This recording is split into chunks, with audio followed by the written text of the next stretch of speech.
Ang KNN ay hatid sa inyo ng UNICEF.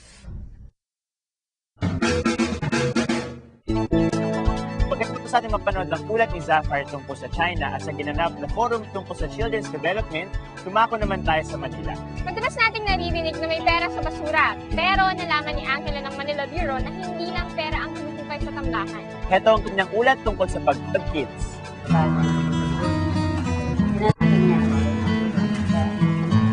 Ito si Jonjon. At ito ang katakam-takam niyang pananghalian. O di ba mukhang masarap? Pero ano kaya kung balikan natin ang mga pangyayari bago maluto ang pritong manok na ito? Umaga nang umalis si Jonjon sa kanilang bahay para kumuha ng ihahain para sa pananghalian ng kanyang pamilya. Hindi sa palengke o sa katayan ng punta niya. Dito, sa bulubundukin ng basura manggagaling ang pananghalian nila Jonjon. Ang manok na nakita nyo kanina ay kakalkalin niya mula sa tambakang malapit sa bahay nila sa Payatas. Ang barangay Payatas sa Quezon City ay kilala dahil sa dump site dito kung saan mahigit 400 truck ng basura ang itinatapon araw-araw mula alas 4 ng madaling araw hanggang alas 9 ng gabi. 1,200 tonelada ng basura ang dinadala rito mula sa mga kabahayan at komersyal na establishmento ng Quezon City. Grade 4 na si Jonjon. Tulad ng pagpasok sa eskwela, inaaraw-araw rin niyang pagpunta sa tambakan. Pagkatapos ng klase, dito na sila tumutuloy ng mga kaibigan niya, bit-bit ang kanilang mga sako at kalahig. Ang kalahig ay isang panusok na may hawak ang kahoy at matulis na bakal sa dulo. Ginagamit ito para paltusin o tusukin ng basura. Nabibili ito sa halagang 50 pesos. Ang mga nangangalkal sa tambakan ay may mga ID. Bawal ang mga bata dahil mayroon daw mga nasasagasaan o di kaya na may natatabunan ng basura mula sa mga dambuhalang truck. Kapag nahuli sila ay dinadala sila sa barangay outpost. Doon ay paglilinisin sila ng 3 araw kung hindi agad matutubo sa halagang 1,000 piso. Pero talagang madiskarte si na Jonjon. Pumupusit sila sa likod ng tambakan kung saan walang bantay. Samot-sari ang kanilang nakukuha. Bukod sa pagkain at sibak, may mga relo, laruan at maging damit.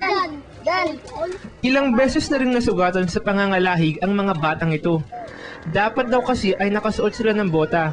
Pero dahil wala silang pambili, medyas at tsinelas na lang. Kung minsan pang araw ay nakayapak lang sila. At kung walang pambili ng kalahig, ay kinakamay na lang ang mga basura. Kwento ni Jonjon, 2 uri ng pangangalkal ang ginagawa nila. Ang isa ay ang pangangalahig para sa mga plastic na kung tawagan nila ay sibak.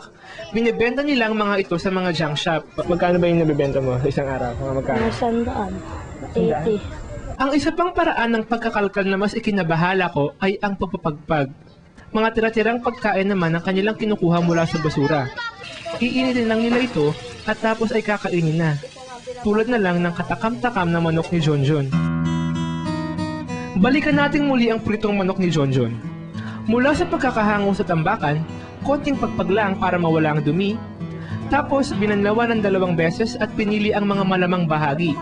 Nilagyan ng toyo at iba pang pampalasa. Ipiprito sa kumukulong mantika at presto, may pagkain na ang buong pamilya. Minsay pwede rin i-adobo o tinola. Malamig daw at mamula-mula ang mga manok na nakukuha nila mula sa tambakan. Isa pag-park, masarap naman. Sarap, siyempre. Ako pa. Mga chicken. Spaghetti, balot, kambing.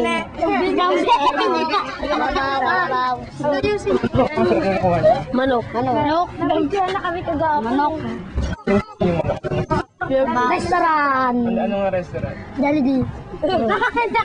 Restaurant dito. Meron galing sa... Opo. Meron din sa Jollibee, di ba? Oo. Kapag nangangalagay, sino kasama nyo? Lolo. Kami. Lolo. Yung mga bata. Ayun o. Sama namin. Pero na kayo nangangalahig. Opo.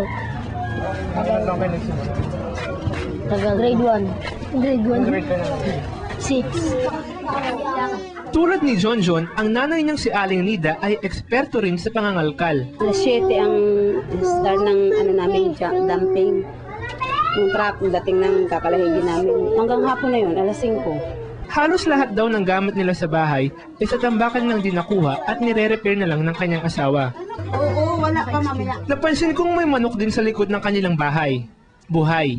Yun nga lang, tandang. Ayon kay Aling Nida, pansabong lang daw ng kanyang kapitbahay ang manok na ito at hindi pa nanghalian. Para kay Aling Nida, ang manok na galing sa tambakan ay ligtas kainin dahil iniinit naman daw. Ngunit hindi ito ang sinasabi ng nasa liksik ko.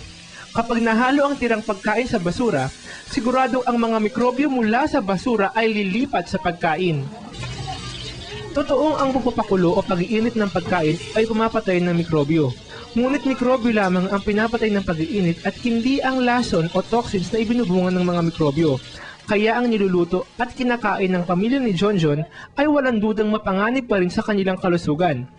Maaari itong magdulot ng mga sakit tulad ng hepatitis at pagtatae, at mga kabataan ang mas madaling kapitan ng sakit.